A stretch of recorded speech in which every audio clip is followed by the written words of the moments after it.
You want someone who runs to you, not away from you. But if you're dealing with an avoidant, you already know the pattern. One moment they're close, the next they vanish.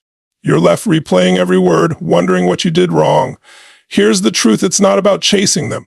It's about speaking to the deepest part of their soul, the part they don't even show themselves. And avoidance walls aren't made of stone. They're made of fear. Fear of losing themselves in love. Fear of being controlled. Fear of needing someone so much that they could be hurt.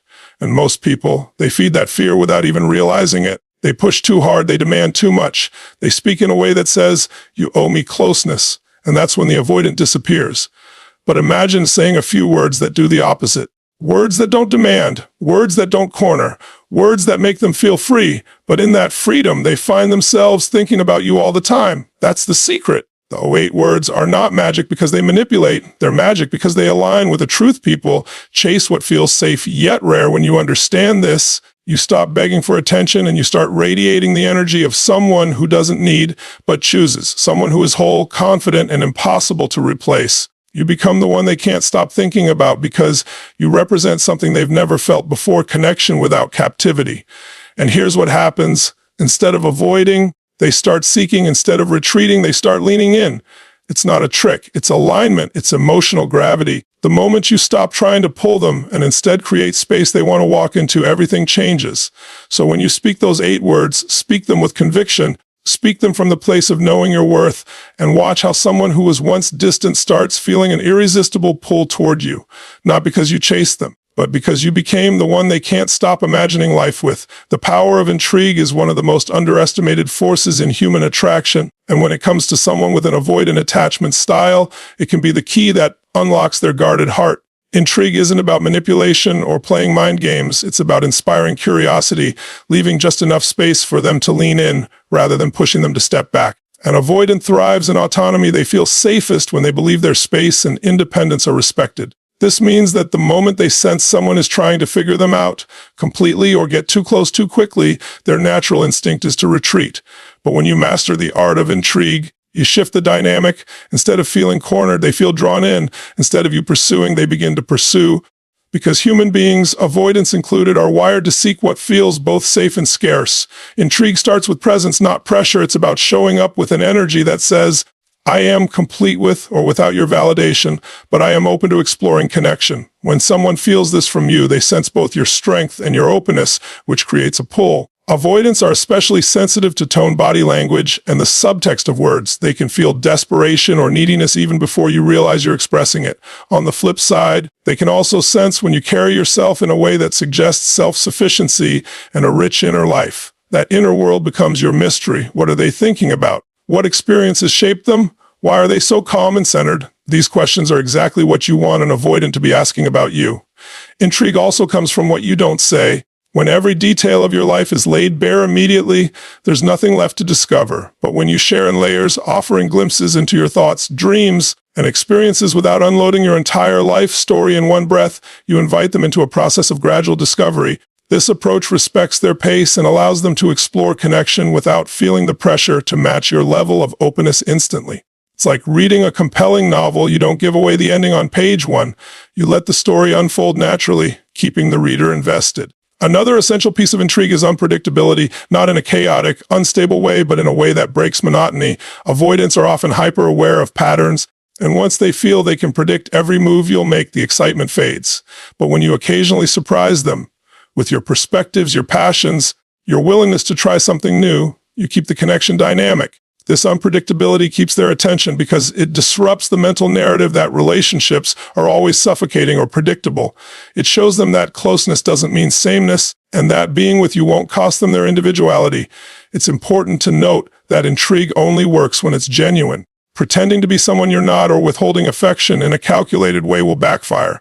Real intrigue is born from self-awareness and authenticity. It's knowing your own value so deeply that you don't need to convince someone else of it. You simply live it. When an avoidant sees that you are confident, independent, and yet warm, they begin to feel safe enough to approach. They realize that you're not there to take from them, but to share with them.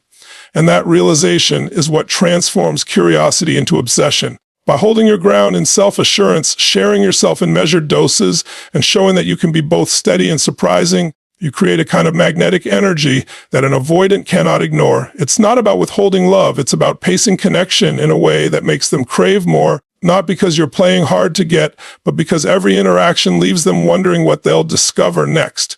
That wonder is the seed from which deeper connection grows. Emotional safety is the foundation upon which any real connection with an avoidant can be built. For someone with an avoidant attachment style, intimacy often feels like a double-edged sword. They want connection, but they fear the vulnerability it demands. This fear doesn't mean they lack feelings. In fact, many avoidants feel deeply. The difference is that emotional closeness can trigger memories of times they felt trapped, judged, or abandoned. If they sense even the slightest risk that opening up will lead to loss of freedom or emotional pain, their instinct is to withdraw. This is why emotional safety must come before any attempt to draw them closer. Without it, even the most loving gestures can be misinterpreted as pressure or control. Creating emotional safety is about showing, through consistent actions and words, that your presence is not a threat to their autonomy. It's about sending subtle but powerful signals that you see them, accept them, and respect their boundaries. One of the ways you can do this is by being mindful of the pace of your interactions. An avoidant needs time to process emotions, to assess whether they can trust you with their inner world. If you rush this process by oversharing your own feelings too soon, demanding deep disclosures, or expecting constant reassurance, you may accidentally activate their defenses. On the other hand, if you create an environment where they feel they can open up in their own time, without fear of judgment or loss of self, you become a rare and safe presence in their life. Language plays a critical role here. The orate words you eventually use must be framed in a way that tells them, "I accept you as you are," without trying to change you. Phrases that signal acceptance without pressure can bypass their internal alarms. For example, instead of saying, "I need you to open up to me," you might say something like, "I'm here when you're ready." The difference is subtle but profound. The first feels like a demand. The second feels like an invitation. Avoidants respond far better to invitations than demands because an invitation preserves their sense of control. Emotional safety also means responding to their moments of withdrawal with calm rather than panic. Many people make the mistake of chasing harder when an avoidant pulls away, thinking that more contact will fix the distance. But for the avoidant, this often reinforces the idea that closeness equals pressure. Instead, holding your ground, remaining warm but not invasive, communicates that their need for space is respected. Over time, this consistent respect erodes the walls they've built, because they begin to realize you're not like the others who've tried to force them into intimacy before they were ready. Another aspect of creating emotional safety is consistency. Avoidants are highly attuned to changes in behavior. If they sense that your warmth is conditional or dependent on them meeting your emotional needs, they'll retreat. But when they see that your respect and care remain steady regardless of their momentary fluctuations in closeness, it creates a deep sense of trust. Trust is the oxygen of emotional safety, and without it, no words, no matter how carefully chosen, will have the desired effect. Finally, emotional safety involves allowing them to keep parts of themselves private without interpreting it as a personal rejection. Avoidants need to know they can maintain aspects of their individuality without it threatening the bond. When you demonstrate that you can appreciate who they are without needing to be part of every thought, every plan, every detail, you shift from being someone who demands closeness to someone who offers a safe harbor. And for an avoidant, that harbor becomes the place they find themselves returning to, not because they have to, but because they want to. Over time, this sense of safety transforms into attachment, and that attachment, once formed, is far stronger than any connection forced through pressure. Detachment to attract is not about being cold or indifferent. It's about standing so firmly in your own sense of self-worth that your energy naturally pulls others in, rather than pushing them away. For an avoidant, the scent of neediness is like a signal flare warning them of danger. If they sense that your happiness, self-esteem, or emotional balance depends on their actions, their instinctive reaction is to create distance. This isn't because they don't care. It's because their wiring tells them closeness will cost them their freedom. True detachment counters this fear. It tells them, "I want you, but I don't need you to be whole," and that message is irresistibly attractive. Detachment comes from knowing you have a rich, fulfilling life beyond the relationship. When your world does not revolve solely around the avoidant, you project a sense of emotional abundance. You are not chasing them to fill a void. You are inviting them to join a life that is already meaningful and complete. This changes the dynamic entirely. Instead of feeling pressured to be your emotional lifeline, they experience you as someone they can connect with freely without the weight of responsibility for your happiness. That freedom becomes the fertile ground where curiosity and desire grow.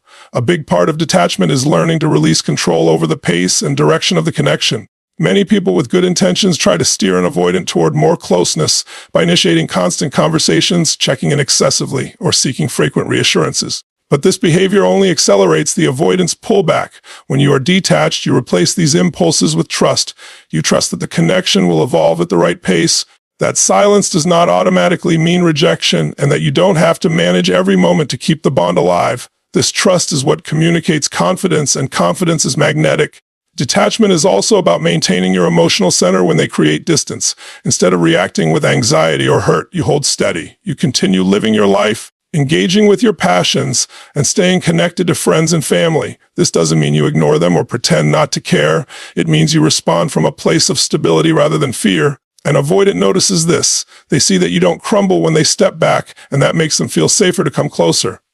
Paradoxically, the less you cling, the more they want to be near you. Another key to detachment is how you communicate.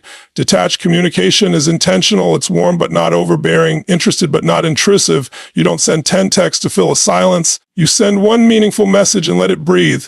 You don't rush to answer every call immediately. You respond when you are genuinely available. This subtle pacing shows that your world doesn't pause for them, and that absence doesn't unsettle you. Over time, this creates a kind of tension, not the negative, stressful kind, but the kind that keeps them thinking about you, wondering what you're doing, missing your presence. The beauty of detachment is that it allows space for the avoidant to step into the relationship on their own terms. Instead of chasing, you become the lighthouse, steady, grounded, radiating light. But not moving from your place, they can navigate toward you at their own pace, and the journey becomes theirs to choose. This self-directed movement is critical because avoidants value autonomy above all else. When they feel they're choosing you freely rather than being pulled in, their emotional investment deepens naturally. Ultimately, detachment to attract is an act of self-respect. It is you saying, I value this connection, but I will never abandon myself to keep it. That unwavering self-regard doesn't just keep your dignity intact. It's exactly what makes you unforgettable in the eyes of someone who is used to people chasing them. And in that space you create, curiosity becomes longing, and longing becomes the obsession they never expected to feel. Planting seeds instead of building walls is about creating a connection in a way that feels natural, subtle, and non-threatening, especially for someone with an avoidant attachment style. When you try to force intimacy or demand closeness, it's like building a wall between you and the other person.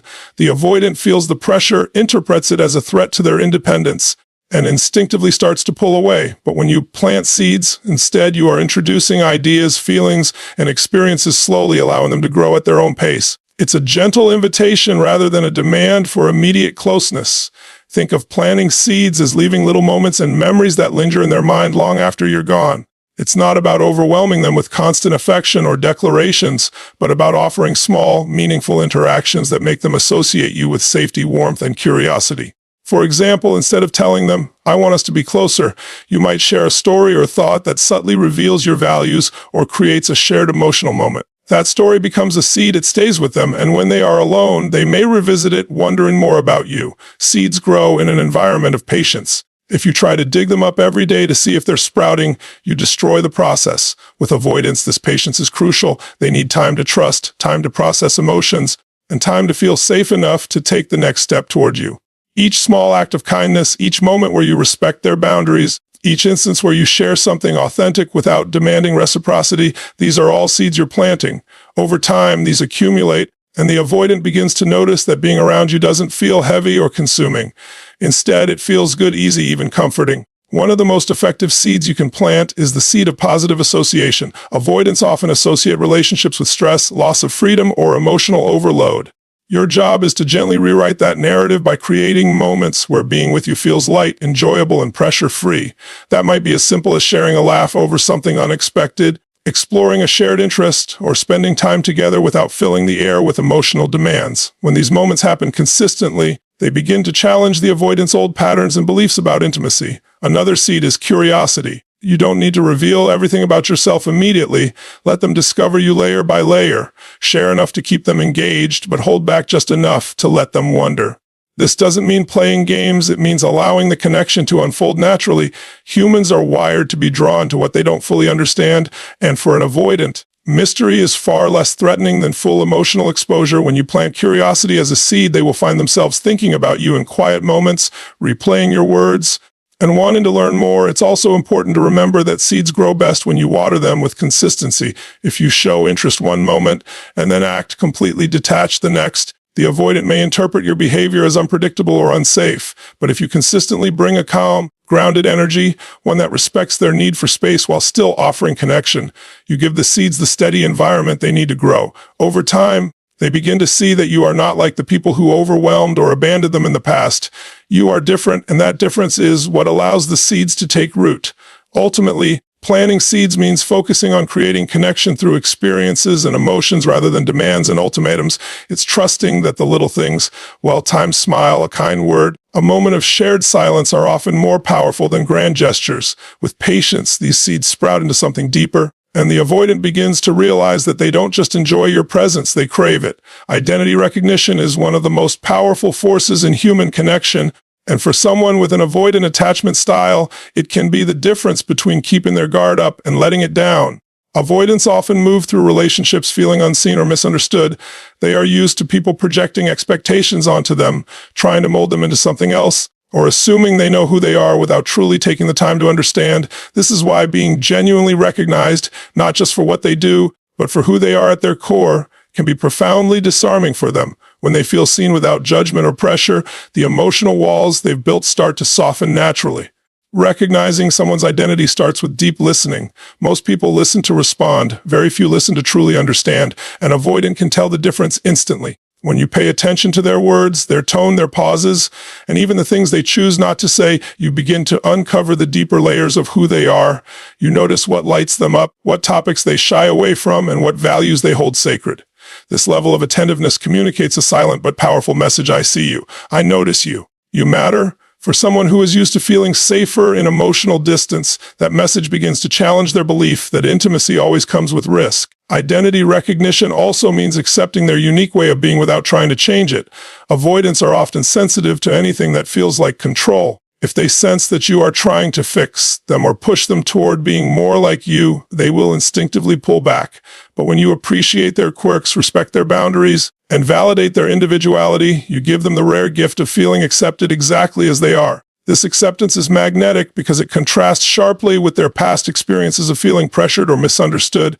One of the most powerful ways to show identity recognition is to acknowledge their strengths in a way that feels authentic. This doesn't mean flattery or exaggerated praise. It means noticing the qualities they may not even recognize in themselves. Perhaps they are quietly consistent, deeply thoughtful, or skilled at handling challenges with calm logic. When you reflect these qualities back to them without expecting anything in return, you plant a seed of connection that grows in trust. They begin to feel that being around you doesn't require them to perform, impress, or mask parts of themselves. They can simply be. It's important to remember that recognizing someone's identity also involves respecting their pace in the relationship. Avoidants often need more time to reveal their inner world, and pushing them to open up before they're ready can undo the very trust you're trying to build. Instead, you can acknowledge where they are in the moment. I understand you need space right now, or I see how much you value your independence. These statements don't just show that you notice their needs, they validate those needs as legitimate. This kind of understanding is rare, and it makes you stand out as someone who can connect without encroaching. Identity recognition is not just about understanding their personality, it's about understanding their values, dreams, and fears. When you show that you can hold space for all of it, without diminishing or dismissing any part, you create an environment where the avoidant can begin to trust you with their vulnerability. Over time, they start to feel that being seen by you is not only safe, but also deeply fulfilling. That feeling is addictive because, in a world where they often feel the need to hide, they've finally found someone who truly sees them and still chooses to stay. Empowering instead of enclosing is about creating a relationship dynamic where the other person feels freer with you than without you. For an avoidant, the greatest fear in closeness is the potential loss of independence. They have learned, through experience or belief, that intimacy often comes with hidden strings, expectations, and obligations. As soon as they sense that being close to someone will mean sacrificing their autonomy, they instinctively start to pull away. This is why the most magnetic way to connect with an avoidant is to offer them freedom, not confinement. When your presence makes them feel more expansive rather than restricted, they naturally want to come closer. Empowerment begins with trust, trusting them to manage their own space, their own decisions, and their own emotional process. Many people unintentionally send the opposite message by trying to control how and when closeness happens. They check in too frequently, set rigid expectations for communication, or react negatively when the avoidant takes space. While these actions often come from a place of care, they are interpreted as attempts to enclose, which only fuels the avoidant's resistance. Empowerment, on the other hand, communicates, I trust you to come to me when you're ready. I believe in your ability to navigate your own emotions. That kind of trust feels liberating and builds respect. One of the most effective ways to empower is to consistently reinforce the idea that they are free to be themselves in your presence. This means not trying to change their natural rhythms or force them into situations where they feel emotionally cornered. It means allowing them to express themselves without fear of judgment or consequence. When you respond to their independence not with insecurity, but with encouragement, you show them that you are not there to take from them, but to grow with them. This is the difference between being a source of pressure and being a source of inspiration. Empowerment also comes through recognizing and appreciating their strengths. Avoidants often value self-reliance and competence, so acknowledging these qualities in a genuine way strengthens their connection to you. It lets them know you see and respect their capabilities instead of trying to diminish them in the name of partnership.